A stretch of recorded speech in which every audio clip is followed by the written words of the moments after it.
Hello everyone. Good evening. This is your English educator Aarti Gupta with Easiest English with Vishwas with the poem A Tiger in the Zoo composed by the poet George Leslie Norris.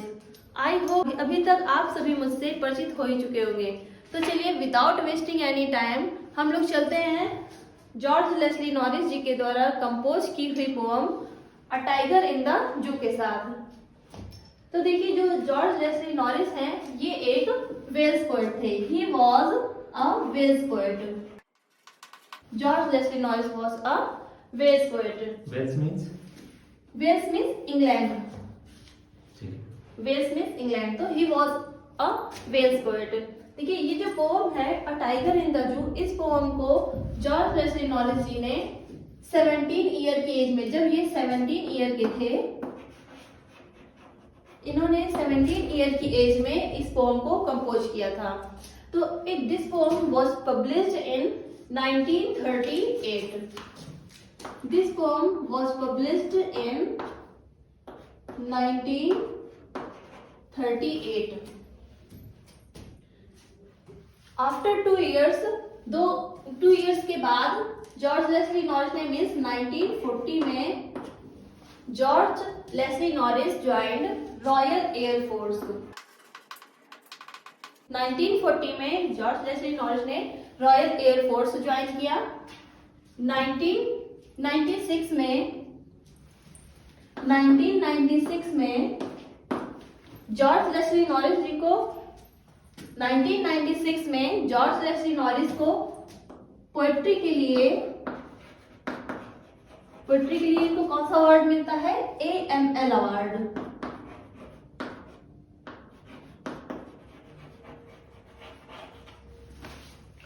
1996 में George Leslie Norris को poetry के लिए AML award मिलता है।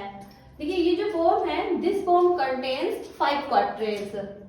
Quatrain is the stanza of 4 lines. तो इस pome में 5 क्वाट्रेन्स हैं। इस पोम में कई फिगर ऑफ स्पीच यूज किए गए हैं, एसिंडेटन यूज किया गया है, साइनेडकी यूज किया गया है। तो देखिए साइनेडकी क्या होता है? Synecdoche is a figure of speech in which part presents the whole and whole presents the part. Means किसी बड़ी चीज का कोई हिस्सा भी बड़ी चीज को रिप्रेजेंट कर सकता है और कोई बड़ी चीज किसी छोटी चीज को भी उसके हिस्से को रिप्रेजेंट कर सकती है। और एसिंडेटन क्या होता है? Asyndeton is the removal of conjunction. इसमें एसिंडेटन में कंजक्शन जहां पर नीडेड होता है वहां पर हम कंजक्शन को रिमूव कर देते हैं। जैसे राम, श्याम एंड मोहन, तो यहाँ पर हम एंड का यूज ना करके राम, श्याम, मोहन, गीता, सीता, यहाँ पर हमने कंजक्शन एंड का यूज ही नहीं किया। इस तरह से removal of conjunction is known as a figure of speech asyndeton. तो इस तरह से यहाँ पर इन फिगर ऑफ स्पीच का यूज किया गया है। तो चलिए हम लोग अब टेक्स्ट वाइज इस पोम को स्टडी कर लेते हैं। ये जो पोम है 17 ईयर की एज में लेस्ली नॉरिस जी ने कंपोज किया था और आपने देखा कि ये पोम पब्लिश कब हो रही है? 1938 में। फर्स्ट वर्ल्ड वार हम लोग लड़ करके आए थे, सेकेंड वर्ल्ड वार स्टार्ट होने वाला था। तो आपको पता हो कि फर्स्ट वर्ल्ड वार में कोई भी विजेता नहीं हुआ था। उस वार से हम लोगों ने ब्रेक लिया हुआ था। तो अभी सेकेंड वर्ल्ड वार होने को है। तो यहाँ पर 17 ईयर ओल्ड एक बॉय की ये एक विचारधारा है कि यहाँ पर उनको क्या लगता है, और ये सत्य भी था कि मैन को, जो भी उनके आसपास मैन है, इस यूनिवर्स के मैन है, वो उनको ह्यूमन ही नहीं समझ रहे थे।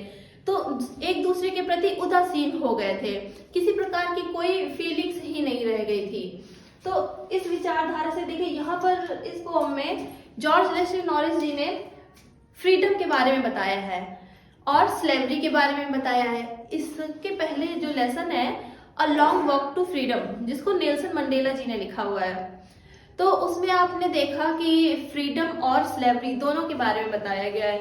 उन्होंने बताया है कि ऑप्रेस्ड एंड ऑप्रेसर दोनों ही कष्ट में रहते हैं, दोनों ही एक प्रकार के स्लेव होते हैं। जो ऑप्रेस्ड होता है वो ऑप्रेसर का स्लेव होता है और जो ऑप्रेसर होता है वो अपनी क्रुएल्टी, अपनी हेट और इस तरह की क्रुएल्टीज भरी भावनाओं का, हेट का गुलाम होता है। तो गुलामी किसी तरह की हो, चाहे कोई व्यक्ति किसी व्यक्ति का गुलाम हो या फिर हम अपने फीलिंग्स के, अपने गलत विचारधारा के हम गुलाम हो, गुलामी हर प्रकार से कष्टदायक ही होती है। अब यहाँ पर इस पोएम में लेस्ली नॉरिस जी ने एक टाइगर के बारे में बताया है जो कि अपनी फ्रीडम को खो करके एक जू में केज कर दिया गया है।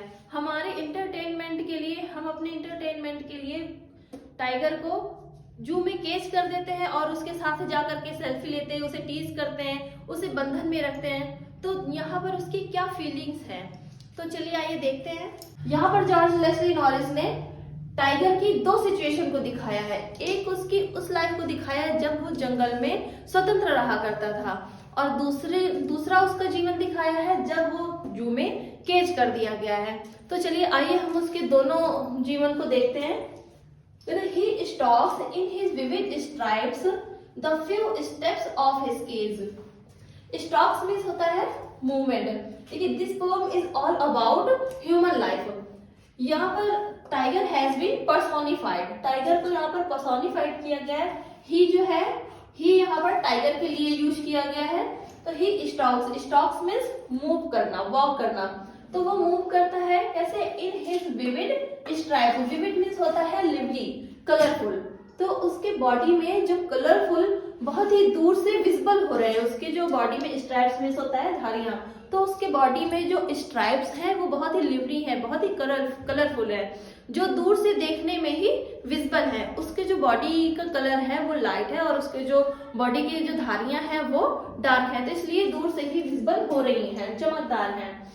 तो ये जो टाइगर है वो वॉक करता है, विविध धारियों वाला है, चमकीली धारियों वाला है। The few steps of his cage, अपनी केज में, उसका जो केज है बहुत ही, हम उसके अकॉर्डिंग तो छोटा सा ही है, क्योंकि he lives in jungle, he is a creature of freedom. तो वो जंगल में रहता है, इतना बड़ा जंगल, स्वतंत्र रूप से चलता है, घूमता है, फिरता है। इसके अकॉर्डिंग ये जो छोटा सा केज उसके लिए बना दिया गया, ये बहुत ही छोटा सा है। तो ये जो केज है, इस केज में ही द फ्यू स्टेप्स, कुछ ही कदम चल पाता है। On pads of velvet quiet in his quiet rage, तो उसके जो पैड्स हैं, उसके जो पंजे हैं वो कैसे हैं? वेलवेट के समान सॉफ्ट हैं। तो उस वेलवेट के जैसे सॉफ्ट पंजों से बहुत ही शांति तरीके से, क्वाइट मींस जब वो चलता है तो उसके चलने पर आवाज नहीं होती। आपको पता होगा कि जब वो अपने शिकार पर अटैक करता है तो उसके शिकार को आहट भी नहीं मिल पाती। क्यों? क्योंकि वो उसके जो वेलवेट के जैसे जो उसके क्लॉज होते हैं, पंजे होते हैं, उससे बिल्कुल भी आवाज नहीं होती। इसलिए क्या है, कहते हैं कि the on pads of velvet quite, velvet के जैसे सॉफ्ट जो उसके पैड्स हैं, पंजे हैं, वो उससे बहुत ही शांति तरीके से चलता है। इन हिज क्वाइट रेज, उसके अंदर क्रोध तो बहुत भरा हुआ है, लेकिन हेल्पलेसनेस के कारण उसने अपने क्रोध को शांत किया हुआ है। जू में सभी उसको देखने आते हैं, सभी बच्चे उसे टीज करते हैं, हम उनके साथ सेल्फी लेते हैं। आपकी पहले कभी हिम्मत थी कि आप टाइगर के सामने जाकर के खड़े हो जाएं? यहाँ पर टाइगर की हेल्पलेसनेस देखिए कि जो बंदे उससे डरा करते थे, उसके गुर्राने से इधर उधर भाग जाते थे, उसके निकल आने मात्र से भागम भाग हो जाता था। अभी क्या है, सब छोटे छोटे बच्चे भी उनके साथ सेल्फी ले रहे हैं, हेलो हाय हो रहा है, तो उसको अपनी हेल्पलेसनेस का आभास हो रहा है। तो वो गुस्से से तो बहुत भरा हुआ है, लेकिन हेल्पलेसनेस के कारण उसने अपने गुस्से को शांत किया हुआ है। तो देखिए, फर्स्ट स्टैंजा में जो पोएट है वो टाइगर के अपीयरेंस के बारे में बताता है, जू में केस्ड है उस सिचुएशन के बारे में बताता है। तो चलिए अब सेकंड स्टेंजा में आते हैं। सेकंड स्टेंजा में उसकी जंगल वाली लाइफ को पोएट ने यहाँ पर डिस्क्राइब किया हुआ है।